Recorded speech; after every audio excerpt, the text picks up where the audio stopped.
Good morning.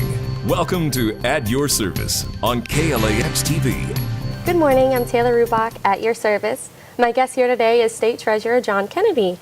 Thank you so much for joining us today. Oh, look, thanks for having me. Okay, so let's get started. So our new governor has offered a list of options for eliminating state budget deficits this year and the next. So what is your reaction towards that? I know it's the governor's first week, but I can't support the plan he's put on the table. He's proposing to raise taxes $2.5 billion. That would be the largest tax increase in the history of our state. He wants to increase sales taxes, personal income taxes, inventory taxes, business utility taxes, telecommunication taxes, liquor taxes, cigarette taxes. He wants to do a new internet tax. He wants to reduce TOPS. And I don't see anywhere in his plan a reduction in spending. And that's our problem. We've had, for 8 years in a row, we have spent more money than we've taken in. They raised taxes last spring, $800 million. And they said, if you do this, it'll fix everything.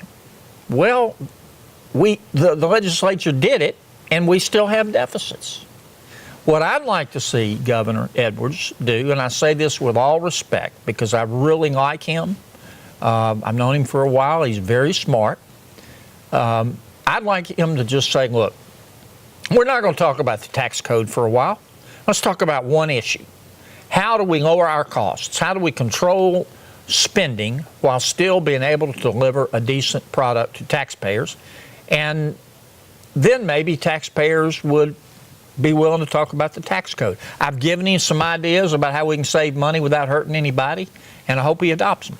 I hope so too, for Louisiana's sake. So isn't it easy to be against taxes but a hard way to find a way around them? Well, you've got to have an alternative, and this is what I've told him. I'll give you a 30-second version.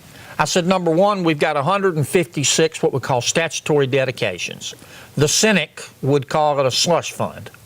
There are $488 million, $500 million, in those 156 funds. I'm not saying they're all wasteful spending, but I'm saying they're not universities, and they're not public schools, and they're not roads, they're not health care, they're not our priorities. I'd eliminate all of them. That'd free up $488 million. Thank you so much for joining us today. You bet. Thank you. I'm Taylor Rubach at your service.